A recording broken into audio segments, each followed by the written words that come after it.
Good morning, Prestfelde. It's Hannah here from Shrewsbury Youth for Christ, and I'm here with my colleagues Becky and Ellie, and we are here for your chapel time this morning. Now, we've heard that you are talking about the fruits of the Spirit this term, so we're going to talk about another fruit of the Spirit this morning. We are going to be talking about kindness. Now, we know that you guys at Prestfelde are already pretty kind, but we're going to talk about it a bit more this morning. Hey Hannah, what is the hardest thing in the world to tame? The hardest thing in the world to tame is probably a lion. Okay, but have you actually ever tried to tame a lion? Well, no. Obviously, I've never tried to tame a lion, but I'm guessing it would be pretty difficult and pretty scary. I mean, true, but that's not the answer I'm looking for. I'll give you a clue. It's very tiny. Very tiny, maybe an ant. No.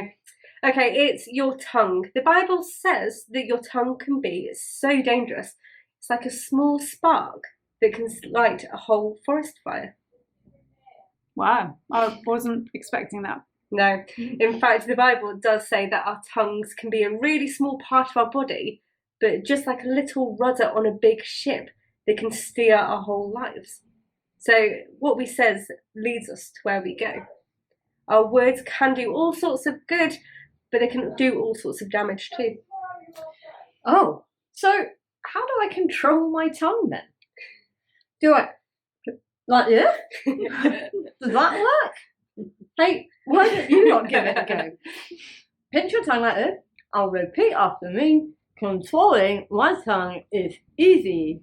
Controlling my tongue is easy. Well, no, it's not quite as easy as that, and that was really silly anyway. No, how about you watch this story about some kind and unkind people? A long time ago, in a country far away, there was a man called Nabal. Now, Nabal was a rich farm owner and a mean and stingy guy.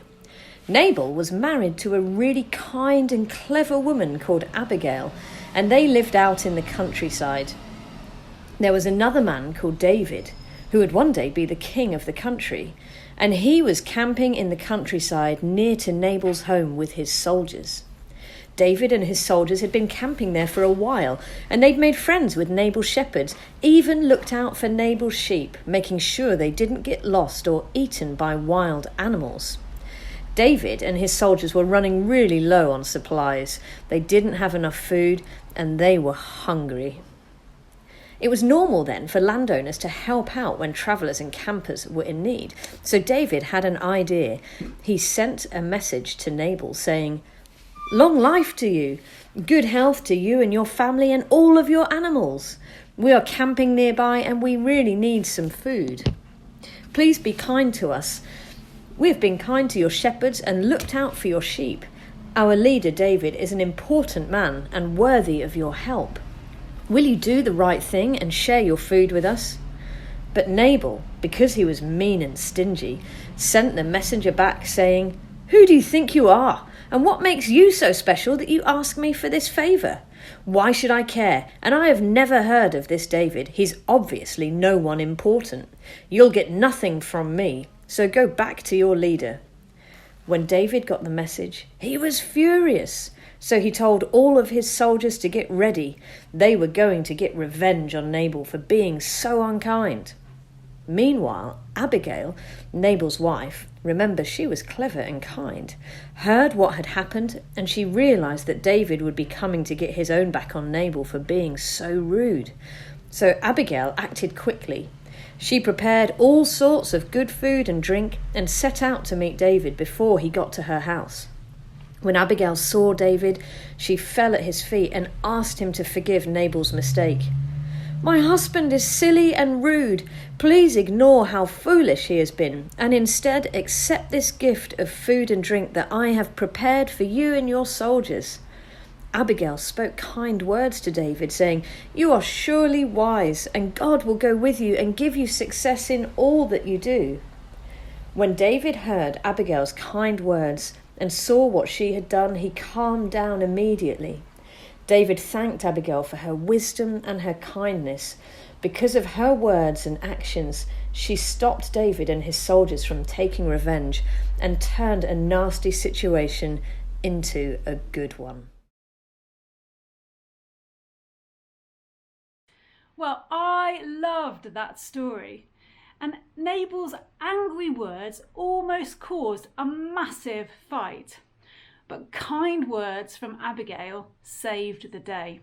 Yeah, and Abigail gave them all of that food too. So it wasn't just her words that were kind, but her actions were kind as well.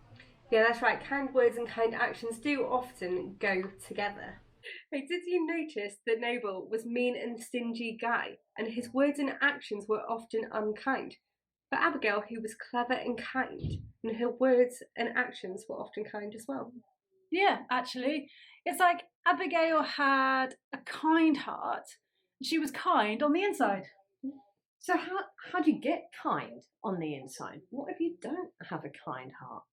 Well, that's a really good question. I mean, did you notice in the story with David, he was kind to Nabal's sheep and his shepherds, and he sent a kind message. When Nabal was rude, David was ready to get his own back on him, until Abigail had stopped him. You see, we all have the potential to be kind. Being kind is a choice we make, and the more times we make that choice to be kind, the kinder our hearts become. Yeah, I see. So maybe Nabal hadn't practiced being kind, and that's why he was so mean and stingy. That's right. Abigail had spent a lot of time saying kind things and doing kind things. That is why she had a kind heart. That's cool. So if you have a kind heart, then you're more likely to say and do kind things. And the more you say and do kind things, the kinder your heart will become. Yes, exactly. Hey, I've loved talking about kindness with you guys today. Me too. It seems like kindness is all about the choices we make to speak kind words and to do kind things. And so that's how we tame our tongues. Not by trying to pinch them like this, but by choosing to be kind, by using our words wisely and kindly. That's right. And I mean, you won't always get it right, but remember, the more you choose kindness, and the kinder you will become. Amazing. I wonder, is there a Bible verse that would help us to remember all of this? Yeah, I mean, how about Proverbs 15 verse 4? It says, "The kind words bring life, but cruel words can crush your spirit." So, how about you?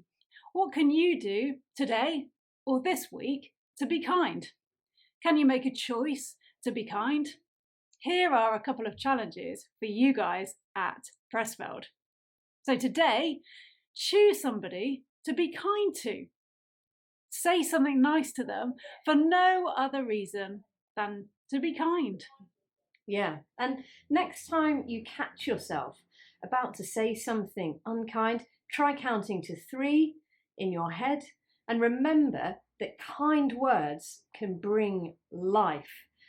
Can you say something that will make things better instead of worse? Great. So those are the challenges we leave with you today. It's been so great to be with you for your chapel time. So be kind and we'll see you all soon.